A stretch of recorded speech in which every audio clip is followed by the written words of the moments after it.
All right, let's dive right in. We're going to tackle a huge and kind of frustrating question today. Why do so many people who know all about money still struggle with it? They've read the books, they know the terms, but the wealth just isn't building. We're going to break down this critical shift, moving from just knowing things to actually doing things. That's financial competency, and it is the real key to building lasting wealth. So let's get into it. Okay, I love this quote from Scott Donnell. You can't homework money. How good is that? I mean, it just hits the nail on the head, right? It totally shatters this big myth we're all sold. This idea that if you just study hard enough, if you read enough books and memorize all the lingo, boom, you'll be rich. But as you're about to see, the real world just doesn't work that way. And that really brings us to the core question we're digging into today. Is financial literacy, just the knowledge, the understanding of all these concepts, is that really the secret sauce for success? Or is there a bigger piece of the puzzle we're missing? All right, so let's jump into our first big idea here, what we're calling the literacy fallacy. It's this simple but powerful idea that just focusing on financial education has this huge blind spot. Think about it. Knowing all the rules of basketball doesn't automatically make you Michael Jordan, right? Same thing with money. And you can see the difference laid out right here. On one side, you've got understanding money. That's the theory, the book smarts. And honestly, a ton of people have that. But on the other side, being successful with money, whoa, that's a whole different animal. That's about actually getting out there and doing it. And way, way fewer people get to that point. It's not even the same sport. And here's a stat from the source material that just blows my mind and proves this point perfectly. Get this. A lot of people who are in the top 10% of income earners are also in the top 10% of spenders. I mean, these are smart, successful people making great money, but they have zero savings to show for it. It's the ultimate proof that just knowing stuff about finance doesn't save you from being broke. Okay, so if literacy isn't the magic bullet, then what is? Where should we be putting our energy? Well, the answer is right here. It's about shifting our whole mindset from literacy to competency. It's all about the ability to actually act. So what exactly is competency? Well, the definition is super simple. It's the ability to do something successfully and efficiently. That's it. It's not about the theories rattling around in your brain. It's about what you can actually get done in the real world. It's about results, plain and simple. And this slide just drills it home. Literacy is knowing. Competency is doing. Literacy is what you learned in a book. Competency is what you do when the paycheck hits your account.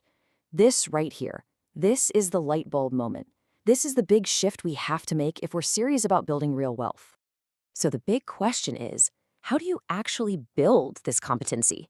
It's not like you can just decide to be competent one day. Well, it all boils down to one word: habits. Good financial habits are the bedrock, the foundation of not just building wealth, but, and this is key, keeping it. Habits are how you turn knowing into doing. Okay, so now we get to the really good stuff. The source material gives us 3 super practical, powerful habits that are basically the cornerstone of financial competency. We've got pay yourself first, emphasize value creation, and build a home economy. Let's break them down. All right, first up, pay yourself first. This sounds simple, but it is a total game changer. The idea is you treat your savings just like your rent or your mortgage. It's a bill you have to pay. So the second that money hits your account, before you do anything else, a chunk of it goes straight to savings. It's brilliant because it takes willpower out of the equation. You're basically protecting yourself from your future self who might want to spend it. It's all about making your future a priority. Okay, number 2 is all about emphasizing value creation. When you strip it all down, the entire economy is just people creating value for other people. So the goal here is to get that mindset into your family's DNA. Imagine asking your kids at dinner not how was school, but how did you create value today? And hey, this isn't just about money. Value can be emotional. It can be spiritual. It's about teaching a mindset of contribution, not consumption. And the third habit is to build a home economy. Now, what does that mean? It means you ditch the traditional allowance. Because let's be honest, an allowance can sometimes teach kids that money just appears. Instead, you create a system where money is earned for work done. This is huge. It gets kids to be active players in the household, and it teaches them that incredible feeling of accomplishment you only get from earning your own way. Okay, let's switch gears and talk about something that trips a lot of people up: debt. Now, the standard advice you hear everywhere is just, debt is bad, get out of debt. And for a lot of debt, that's true. But a truly competent financial mindset sees things a little differently. It sees that some debt isn't a trap. It can actually be a tool.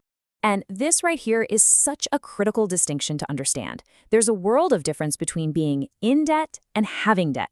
Being in debt is that stuff that just sucks money out of your life, like credit card debt. It's a weight that holds you down. But having debt, that can be strategic. That's when you use a loan as a tool to grab an opportunity, something that will make you more money in the long run. One hinders you, the other can actually help you.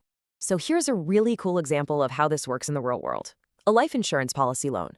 You can actually borrow against the cash value in your policy.